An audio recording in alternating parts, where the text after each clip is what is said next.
Asanteni sana, tafadhali tuketi. Asanteni sana. Thank you very much. Thank you very much. Your Excellencies, governors who are present here, led by the Chair of the Council of Governors, Madam Anne Waiguru, CS Aisha Jumwa, Principal Secretaries present here, and women leaders, good morning. Hamjambo. It is a wonderful morning for us, and for me specifically, to be here this morning to participate in this very important event. Our nation's quest for prosperity has been hampered by fundamental inclusivity deficit, which is a consequence of chronic unresolved marginalization on regional, ethnic, socioeconomic, and gender basis. We have resolved as a people to implement a bottom-up economic transformation agenda, not only to address these shortcomings, but also to build a nationwide, all-of-society, multidisciplinary, multi-sectoral, grassroots-to-capital coalition of Kenya's women and men, both young and old, and of all walks of life, to make up for lost time and to deliver shared prosperity within our generation.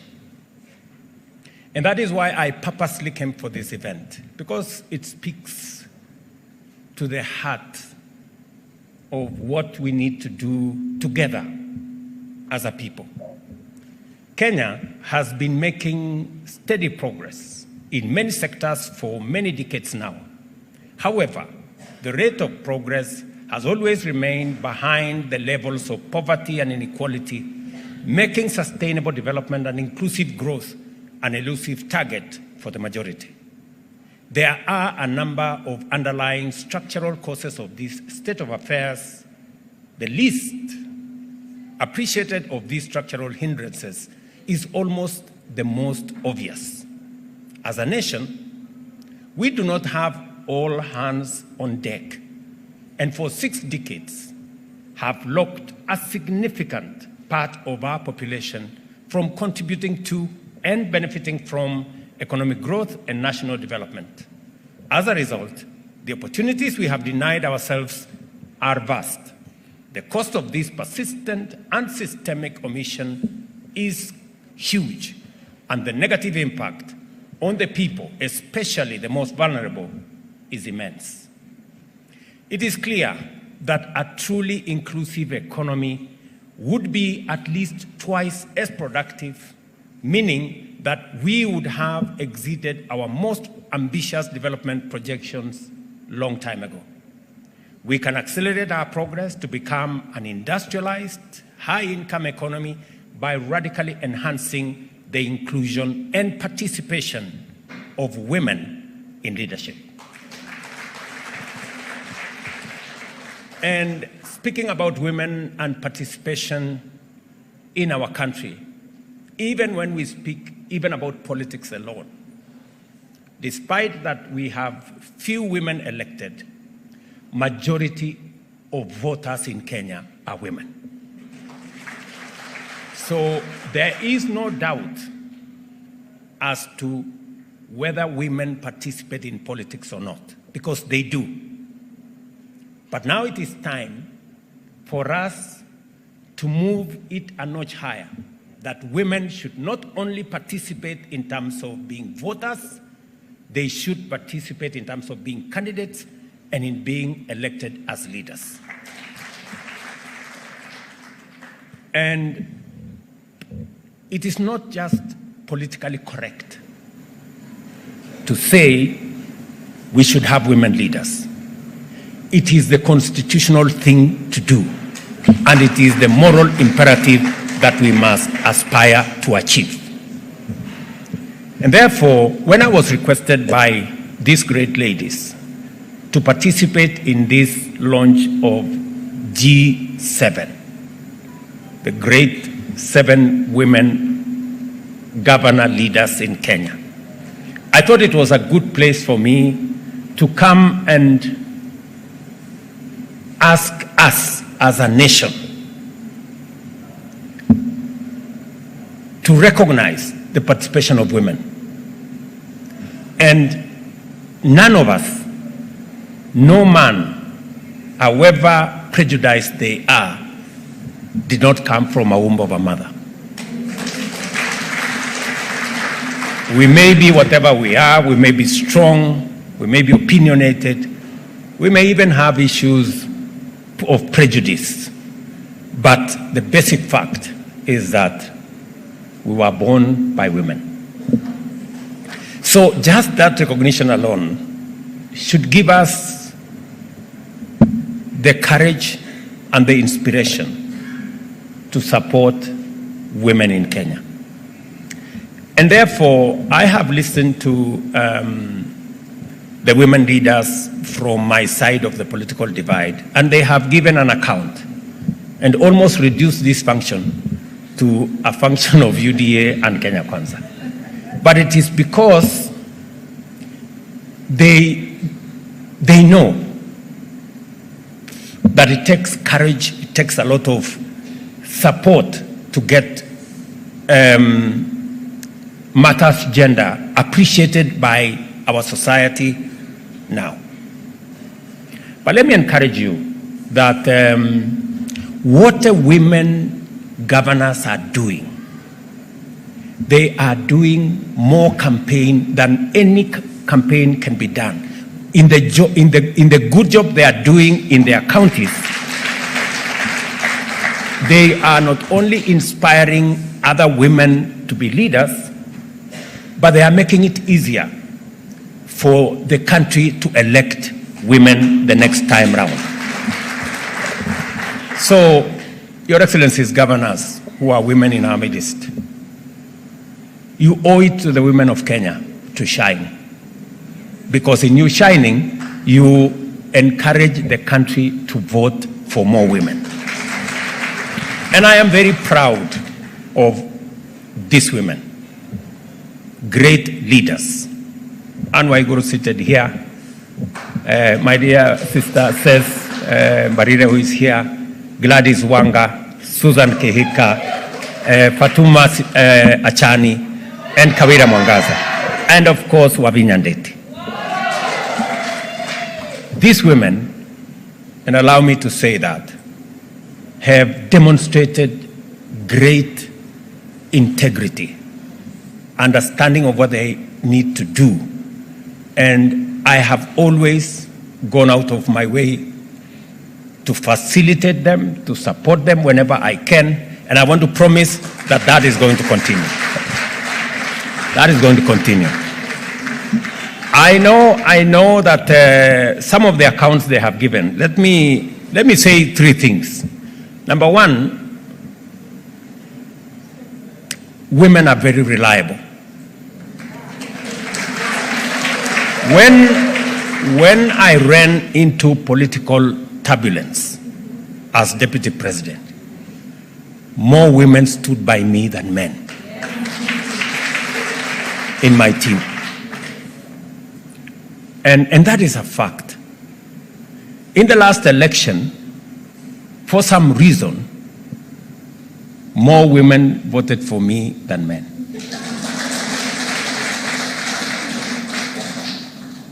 And therefore, supporting women is the easiest thing for me. Of course, apart from the fact that in my family, I have more women family members than men. But I know sometimes I have, whenever I speak to the leaders in my corner, sometimes in the process of mentorship, you have to tell them some hard facts. I remember Susan, one time I called her and I told her, listen, Susan, I am listening to you and you are not persuasive. You know? I want you to rehearse your text. Don't leave home before you know what you're going to say in a political rally. You know, even if it means you have to cram 3 things, say something about agriculture. I had to take her through lessons, this girl, because I really wanted her to succeed. And forgive me, Susan, I was hard sometimes on you. Another time I called her and I told her, I don't want to see you in Nairobi.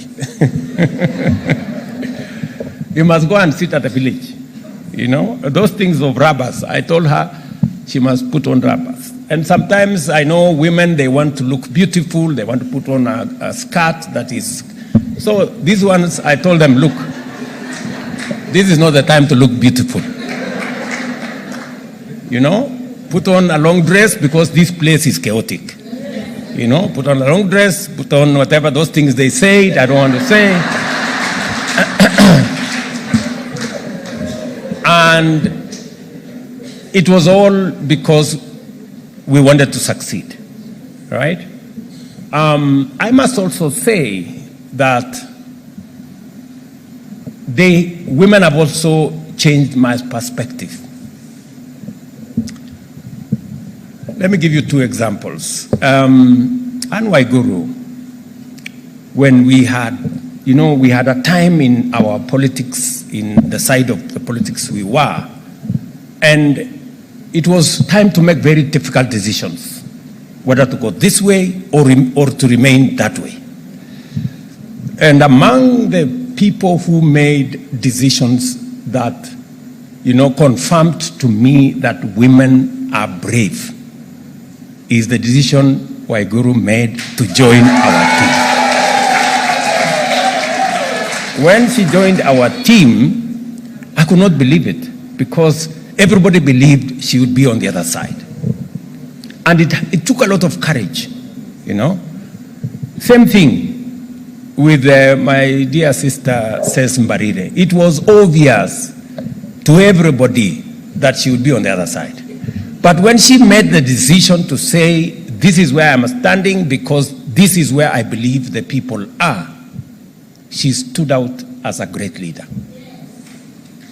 So all these great ladies are the epitome, as has been said here, of great leadership. And we want to work with you, and we will do the best that we can to make sure that women leadership succeeds so that we can use it to rally the rest of our population to appreciate that for Kenya to make steps into the future, we cannot do it with half our population that are men. We must do it together with everybody on board. That's why the bottom-up economic transformation agenda identifies working conditions, including unpaid care work, exclusion from decision-making, risk of gender-based violence, low access to adequate health care, vulnerability to the effects of pollution, environmental degradation and climate change, as well as early marriages and childhood pregnancies as contributing factors to minimal participation of women in key sectors of our economy. Yesterday, as I supported First Lady, I took time to see the plan that her office has. And one of the agendas that I agreed with her to concentrate on is the agenda of children. Because we have a very serious problem around children in Kenya. And there is some sad statistics out there. And I am happy that I'm speaking to women leaders. The subject of early pregnancies. Statistics show that Kenya, in the world, is the second highest in the world where early pregnancies happen. This is our country in the world. Again, all the subjects around early marriages going into FGM. So, I am asking women leaders, as I do men leaders, to work in concert, all of us, to protect our children, especially from FGM, early marriages and early pregnancies, because it is destroying the future of many of our children. So as I went through with the staff of the First Lady what it is that they want to do and how government can support to raise the bar, to raise the profile of the challenge that we have in that space, I thought about these women leaders who are here. Please take it upon yourselves, as you do the many things, to also work with us in making sure that we protect our children, especially our girls. I know we have set targets for ourselves, especially on the subject of FGM. I want to tell men to stand, to come forward and protect our women from FGM, even if it is for selfish reasons. You know, FGM destroys women and makes them less confident, less effective, and creates many challenges around it. Men should know, in fact, men should be champions against FGM. Because you know what it is. FGM destroys everything that would be good in a woman. So, and I am saying this to the men here, you know, because even if it is for selfish reasons, because we are the ones who enjoy when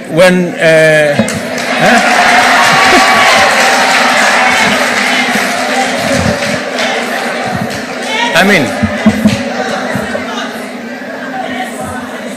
so, and especially the women who come from the counties that have prevalence of this challenge, please, let's go out of our way. And therefore, we made a commitment to the people of Kenya to accelerate interventions to actualize the constitutional gender inclusion threshold and pursue radical imaginative strategies towards this end, and to significantly enhance financial inclusion of women, among other efforts. And let me say this. When I did a memorandum to Parliament, I did not do it for political correctness. It is because I had made a commitment to the women in Kenya Kwanza that we would finally do something about this 2/3 gender rule. And it has been a back and forth for now over 10 years. I want to commit to the women of Kenya that this time round, we will make sure that the 2/3 gender rule is attained.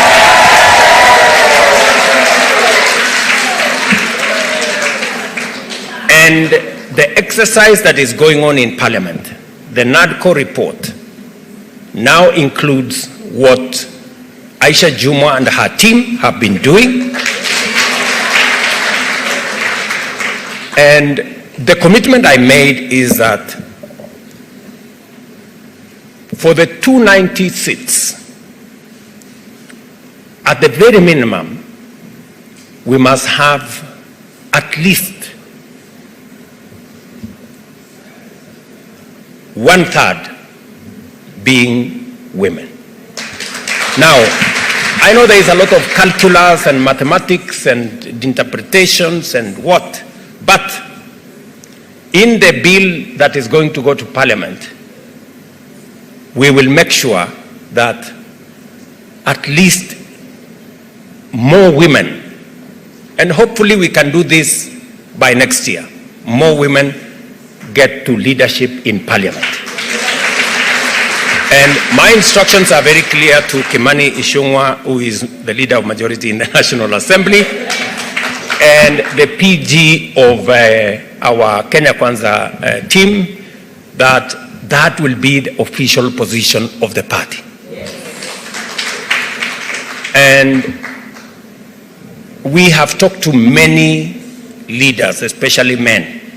And I can tell you, ladies, for the first time, I see that men are committed to making sure that this time round, we succeed in actualizing the 2/3 gender rule in the frame that we have set. And I want to ask women leaders, I know you may want higher numbers, but we can do it, you know, we can do it progressively. Let us get what we think is attainable now. You guys know what you need to do. We can then take it to the next level, and then take it to the next level, and finally get it to 50-50. Let me also say the following. Cecily Mbarire is the chair of UDA, not by default. It is deliberate and it is intentional.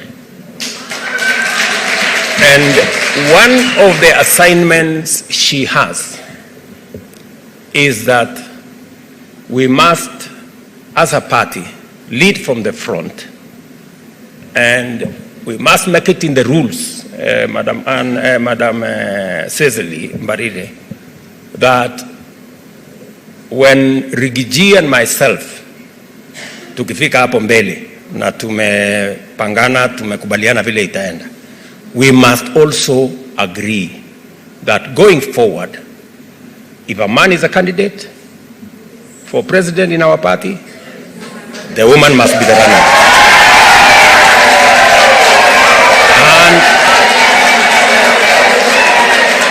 And if a woman is the candidate, then a man can be a running mate. Okay? And we must also cascade it down to the governors. So, and we must be intentional and deliberate about it, otherwise it will never happen. And I know fellow party leaders in other parties will agree with us, because we all agree, because I'm sure the party leader in Wiper supported Wavinya, the party leader in ODM supported Gladys, and all the other party leaders supported their women candidates. So we will do this not because we want to do anything against men, but we want to balance so that we all move together. And Madam says, as you undertake that exercise, you will have my 100% support. And I know Governor Sakaja and my good friend Kimani Ichung'wah will also be supportive of that exercise. Much progress has been made, especially with regard to financial inclusion, with women remaining consistent in the uptake of various financial inclusion facilities and affirmative action funds.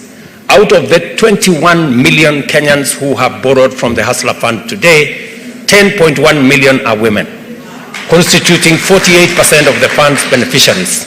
Out of this, 8.8 million women have borrowed a total of 23 billion of the total of 47 billion already lent.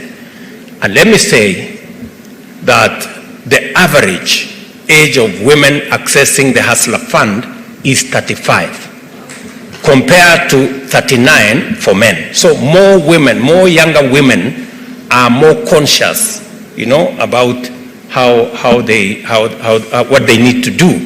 And therefore, the mentorship that has been going on. And let me say something very deliberate here. Charity Ngilu occupies a very special place in our country. She is the first woman to dare to run for president, you know, materially. And she's been a great inspiration. I must say this. Charity is many times very hard on me. But I must say this about her, that she is a great inspiration to many women. Not in her party, to many women across Kenya. You know, her daring spirit has inspired many of these women. who are today leaders in Kenya. I want to ask those of you who are leaders today, please, the mentorship that Charity gave you, please mentor others by demonstrating great leadership going into the future. And we are going to stand together to work with you. The last election proved to be a transformational watershed in women's participation in political leadership. As a result, the number of women in each category of elective leadership grew, with the greatest leap being in the number of counties which elected female governors. Kwale here, Fatuma Chani, Machakos there, Wavinya Ndeti, Kirinyaga, Ano Waiguru, Embu, Cecily Mbarire, Meru, Kawira Mwangaza, Nakuru, Susan Kehika, and of course, Homa Bay, our Gladys Wanga. And I am very confident that the governor's seat, we should be able to attain the parity benchmark much more faster than in all the other seats. And therefore, I support, because it is true, these women governors have demonstrated great leadership.